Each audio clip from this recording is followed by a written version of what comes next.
Welcome to Stoic Training. I'm glad you're here because today's conversation might just change the way you see yourself and how others see you. Here's the thing. Truly intelligent men, they've got a secret. It's not about having all the answers or knowing the capital of every country. Their real power is in knowing when to keep their mouths shut. Sometimes, what you don't say says more about you than any clever quote ever could. I've spent years studying people, both through the lens of ancient Stoic wisdom and by sipping too many coffees while watching human nature unfold in real time. And let me tell you, the wisest men I've known have something in common. They don't waste words. They don't rush to fill silence. And they never say things that chip away at their credibility. So today, we're diving into 7 things intelligent men never say. Not because they're flawless, but because they've learned, sometimes the hard way, that these phrases lead nowhere good. Stick around, hit that subscribe button, and let's get wiser together. 1. I already know that. There's a phrase that slips out more often than we'd like to admit. I already know that. It sounds harmless, even confident, but what it really reveals is something far less flattering, a closed mind. And an intelligent man knows better. He knows that the moment we convince ourselves there's nothing more to learn, we've slammed the door on growth. I learned this the hard way. Years ago, I was working with a mentor, a man who carried himself with the quiet certainty of someone who had lived through enough battles to speak sparingly. We were reviewing a process I had done 100 times before. He began explaining something about it, and without thinking, I cut him off with, "Yeah, I know that already." He gave me a look, calm but heavy, and moved on. Later that evening, I realized what I had done, not just interrupted him, but robbed myself of the chance to hear what he saw that I didn't. His years of experience had taught him things that didn't come printed in manuals or outlined in training videos. Things I hadn't lived long enough to understand. When we say, "I already know that," what we're really saying is, "I have nothing left to learn." That's not intelligence. That's arrogance dressed in the costume of competence. And Stoic philosophy cuts right through that illusion. Marcus Aurelius warned us plainly, "You cannot learn anything when you think you already know everything." What he meant was that the ego, our need to seem knowledgeable, to protect the image we've built, becomes the very thing that blocks our growth. It convinces us we're standing on solid ground when we're really balancing on pride. Intelligent men understand that knowledge is not a trophy you win and place on a shelf. It's a river, always moving, always changing. You step in the same place twice, and the water is different each time. I once watched a seasoned carpenter listen patiently to an apprentice explaining a technique he had likely mastered decades before. He nodded, asked questions, even thanked him for sharing. Later, I asked him why he didn't just tell the kid he knew all that already. He smiled and said, "Because sometimes you learn more by listening to the way someone else sees it." That's wisdom, and it's a kind of intelligence that doesn't need to broadcast itself. So if you catch yourself thinking, "I've heard this before," take a breath, listen anyway. Not because you need to humor someone, but because you might catch something new. A detail, a shift in perspective, a nuance that deepens your understanding. And even if you don't, you practice humility, you show respect, and over time, that makes you someone worth listening to. In Stoicism, we call that mastery of the self, the ability to set aside pride in favor of clarity, the strength to be a student of life, always. And in the end, that's the kind of intelligence that outlasts all the rest. 2. That's impossible. Several years ago, I worked alongside a man named Robert. He was sharp, experienced, the kind of leader who seemed to carry the weight of the entire company on his shoulders without ever showing strain. But there was one phrase he used often, almost like a reflex. "That's impossible." Any time a new idea surfaced, whether it was a proposal to enter a different market, streamline an outdated system, or even approach a difficult client, he dismissed it with those two words. At first it sounded practical, responsible even. After all, who has time to waste chasing pipe dreams? But over time something became painfully clear. Every time he said, "That's impossible," it wasn't the situation he was describing. It was himself, his own limits, his own fear. The Stoics understood this kind of thinking well. Seneca wrote that we suffer more often in imagination than in reality, and that's exactly what Robert was doing. He wasn't analyzing a situation objectively, he was projecting his own fear of failure onto it. Fear of the unknown, fear of being wrong, fear of trying and coming up short. It's a quiet fear, the kind that doesn't look like fear at all. It wears the mask of logic, caution, practicality. But underneath it is the very thing that keeps us small. The belief that if we can't see the entire path, we shouldn't take the first step. Stoic philosophy cuts through this self-imposed paralysis by reminding us that the obstacle isn't the problem, it's our perception of the obstacle that defeats us. I've seen this firsthand. There was a project I was once part of years after working with Robert. The budget was tight, the timeline shorter than seemed reasonable, and the team inexperienced. Every logical bone in my body told me it couldn't be done, but instead of saying, "That's impossible," I tried something different. I asked myself, what can I control today? What's the next small step I can take? That project turned out to be one of the most successful I've ever worked on, not because we performed miracles, but because we refused to be paralyzed by the scope of the challenge. We stayed focused on the next step, then the next. Marcus Aurelius said, "You have power over your mind, not outside events." And that became the difference. When a man says, "That's impossible," he is declaring defeat before the fight begins. Intelligent men know that what often feels impossible is just unfamiliar. It's not a wall, it's a challenge to step forward.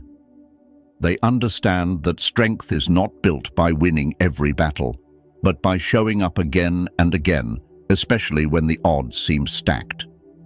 That's the essence of Stoic courage, not reckless optimism, but disciplined persistence.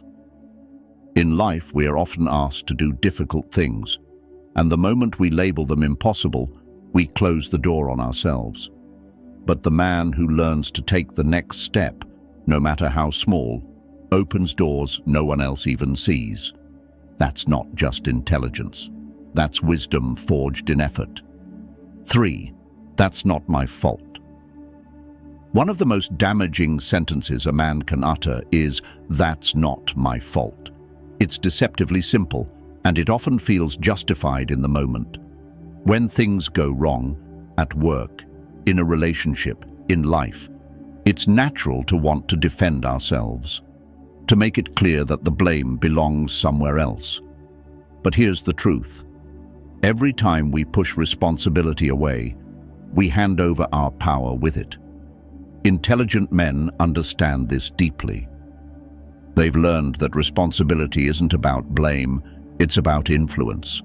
And if you refuse to take responsibility, even for a small part of the problem, you surrender the chance to be part of the solution. I saw this unfold years ago when a friend of mine, Michael, lost a major client. He was quick to explain why it wasn't his fault. The client was difficult, the market was shifting, his team missed deadlines. All true to a degree. But while he was busy explaining why he wasn't to blame, the opportunity to learn from the experience and improve slipped away. He stayed stuck, repeating the same mistakes, convinced it was always someone else's problem to fix. What he didn't realize was that by refusing to claim any responsibility, he gave up the one thing that could have changed his outcome: control over himself. The Stoics believed that we should focus on what is within our control and release the rest. Epictetus said, "It is not what happens to you, but how you react to it that matters." And that's the key. When we say, "That's not my fault," we place the power to change the situation in someone else's hands. We wait for them to fix it, to make amends, to do better. But when we accept even a small piece of responsibility, we immediately reclaim control. We shift from being passive to active, from powerless to powerful. In my own life, I've found that owning my part, no matter how small, opens doors I didn't see before. It might be as simple as admitting I didn't communicate clearly, or that I could have prepared better, even if others made bigger mistakes. That willingness to take responsibility shifts something inside. It builds trust, both with yourself and with those around you. It shows that you are a man who doesn't wait to be rescued or vindicated. You act. Blame is easy. Responsibility is hard. But responsibility is also where strength lives. The Stoics remind us that we are not here to escape difficulty, but to rise above it. And rising begins with saying, "What can I do differently next time?" That is how intelligent men lead, not by finding fault, but by finding a way forward. If you've found these insights valuable, let me know by commenting "Yes" below. Your thoughts matter, and I'd love to hear from you. 4. I don't need any help. One of the most dangerous lies a man can tell himself is this: I don't need any help. It sounds noble on the surface, independent, strong. It's a phrase we've been conditioned to admire, especially in a culture that often celebrates the lone wolf, the self-made man who forges his own path and carries his burdens without complaint. But the truth underneath is far less heroic. The refusal to ask for help is often not a reflection of strength, but of pride, quiet, corrosive, and blinding. It isolates us. It makes us believe that struggling in silence is a virtue, and over time, it erodes the very resilience we think we're protecting. I was reminded of this when I read about Abraham Lincoln during the darkest days of the Civil War. History paints him as a solitary figure, stoic, burdened, carrying the weight of a fractured nation on his shoulders. But what's often overlooked is how deeply Lincoln leaned on others. He surrounded himself with advisors who challenged him. He sought out opinions that contradicted his own, not because he lacked confidence, but because he understood that wisdom isn't born from isolation. It's shaped through the courage to admit you don't have all the answers. During the brutal conflict at Antietam, Lincoln famously visited General McClellan, despite their disagreements, seeking strategic insight. He spent countless hours with his cabinet, often referred to as the team of rivals, because he valued their perspectives even when they clashed with his. This was not weakness. It was strength, measured by humility. And that's the lesson intelligent men learn sooner or later. Self-reliance is important, but it was never meant to be absolute. The Stoics were clear about this. Marcus Aurelius, perhaps the most powerful man of his time, wrote openly about the debt he owed to his mentors, his teachers, his friends. He catalogued in Meditations the lessons he'd learned from each of them, acknowledging how their wisdom shaped his own. The most powerful emperor in the world did not pretend to have all the answers. Why should we? Yet, many of us do. We tell ourselves that asking for help is admitting defeat, that if we reach out, it's because we've failed to be strong enough. But that belief is a trap. It keeps us locked inside our own heads, slowly drowning in problems we were never meant to face alone. And worst of all, it robs the people around us of the chance to offer what they have. When we refuse to ask for help, we deny others the opportunity to give. We cut off the mutual support that binds people together. I've fallen into that trap myself. There was a time when I thought I had to carry it all: work, family, the endless pressures that come with trying to live up to an image of strength. I thought that keeping it together meant keeping it to myself, and all it did was wear me down. The turning point came when I finally admitted to someone I trusted that I couldn't do it alone. What I found wasn't judgment, but understanding, support, and that small moment of humility gave me the energy and clarity I had been missing for years. I realized that true strength isn't in how long you can stand alone. It's in knowing when to reach out a hand and when to take one. The Stoics teach us that we are part of a larger whole. We are made for cooperation, for mutual aid. Epictetus reminds us that no man is an island, and when we pretend otherwise, we fight the natural order of life itself. Strength is not diminished by asking for help. It's defined by it. Because asking for help requires courage. It requires honesty. And those are the hallmarks of an intelligent, wise man who knows that carrying burdens alone isn't noble, it's unnecessary. So the next time you feel that pull to say, "I've got this, I don't need anyone," pause for a moment. Ask yourself if that's strength speaking or pride in disguise. And remember Lincoln, who led with wisdom and humility, knowing full well that even the strongest men need others to stand tall. 5. I'm too old for that. One of the most damaging lies a man can tell himself is, "I'm too old for that."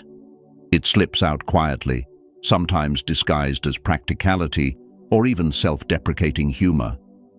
But underneath it is something far heavier, a resignation, a belief that the best chapters are already written and there's little left worth pursuing. It's the kind of thinking that closes doors long before they need to be closed. Intelligent men understand that this phrase isn't just limiting, it's toxic. It becomes a slow erosion of purpose, a quiet surrender of the life that's still there to be lived. I once read about a man named Harry Bernstein. At 93 years old, after spending his life working as a magazine editor and raising a family, he decided to write his first book.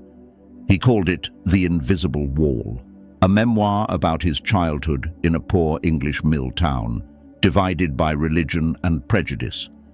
It was rejected by several publishers before it was finally released. He was 96 when it hit the shelves. That book went on to international acclaim, translated into multiple languages, touching the lives of people around the world. He wrote 3 more books after that. Harry didn't buy into the lie that he was too old. He didn't tell himself it was too late. He had something to say, something to create, and he did. What struck me most about Harry's story was not the success, but the courage. The courage to believe that life still had more for him, that even in his 90s he wasn't finished growing, learning, or contributing. And that courage isn't exclusive to men like Harry. It's a choice we all face, sometimes daily. Do we listen to the voice that says we've missed our chance? Or do we embrace the possibility that as long as we have breath, we have purpose? The Stoics taught that age means nothing to the soul. Marcus Aurelius reflected on this truth, reminding himself that death is inevitable, yes, but until it comes, our duty is to live as fully and virtuously as we can. He believed that wisdom often comes with age, not because of the passing years, but because those who remain curious and courageous deepen their understanding over time. Growth doesn't stop with age, it ripens.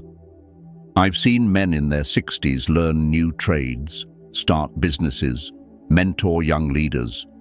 I've known others who let the weight of regret and time convince them to retreat from life. The difference is not circumstance, but mindset. A man who says, "I'm too old for that," has already closed the door. But a man who asks, "What can I do now?" opens it wide again. Age doesn't disqualify us from living boldly. It gives us more to offer. Experience, clarity, resilience. These aren't the signs of someone who's finished. They're the tools of someone just getting started. And that is the Stoic path. To keep learning, keep striving, until the very last moment. Because as long as we are here, there is still work to be done. If what you just heard resonated with you, give this video a like too, and don't forget to subscribe, because every time I discover a new perspective on life, I want you to be the first to hear it. 6. I'll do it later. There are few phrases more seductive and more destructive than "I'll do it later." It sounds harmless, rational even, a promise to ourselves that we'll get to it, eventually. But the truth is, later becomes the graveyard where most of our best intentions are quietly buried. Wise men understand this. And many have learned the hard way that delaying what matters doesn't buy you time, it robs you of it. Every time we tell ourselves we'll call tomorrow, we'll apologize next week, we'll start that project when things settle down, we are gambling with something we have no control over: time. I once knew a man named Thomas. He was successful by any measure, a thriving business, a beautiful family, respect in his community. But he was always busy, too busy. He often told himself that he'd spend more time with his aging father later, when things at the office weren't so hectic.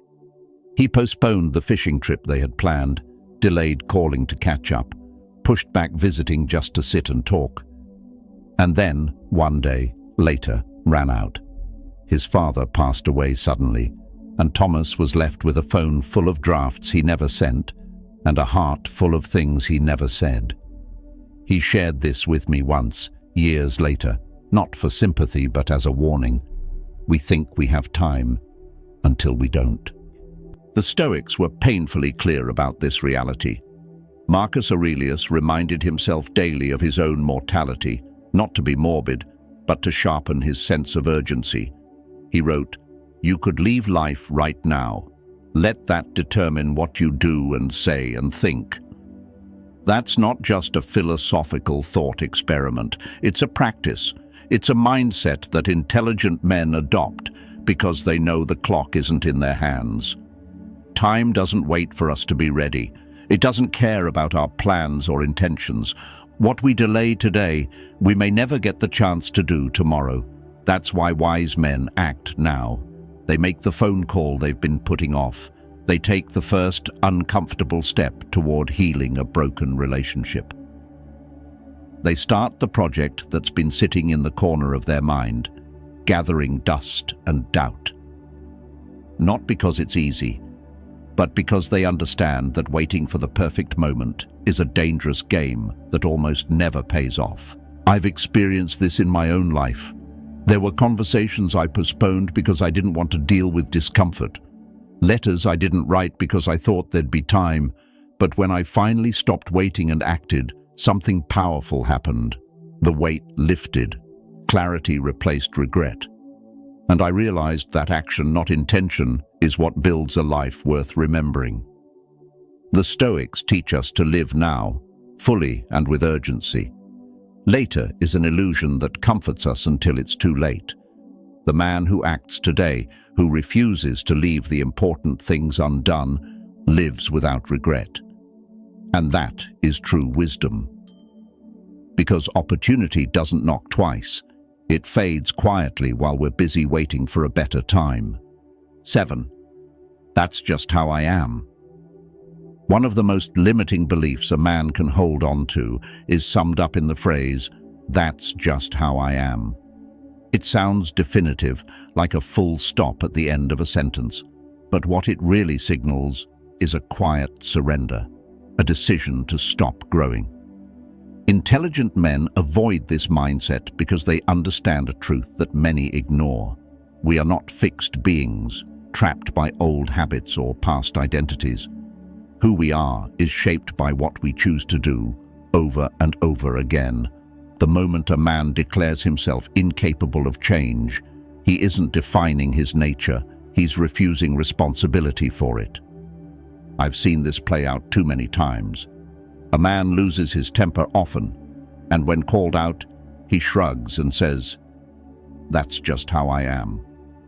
Another man avoids meaningful connection because he's uncomfortable with vulnerability and tells himself, "That's just who I've always been." These aren't statements of fact, they're excuses. Excuses that allow fear and inertia to masquerade as self-awareness. But deep down, what they reveal is resistance. The resistance to discomfort, to the difficult process of change, and to the reality that no man is finished becoming who he's meant to be. The Stoics confronted this head-on. They taught that we are not prisoners of our temperament, our past, or our impulses. Epictetus said that it is not things themselves that disturb us, but our judgments about them. Likewise, it's not our nature that limits us. It's the stories we tell ourselves about who we are. Change is uncomfortable. It requires self-examination and a willingness to let go of the familiar, even when that familiarity has become a source of pain. But the Stoics also believed that self-mastery was the highest calling, not because it was easy, but because it was necessary for a life of meaning. Growth demands honesty. It demands that we ask harder questions. Am I acting this way because it's truly who I am, or because it's easier than doing the work to change? Intelligent men choose the harder path.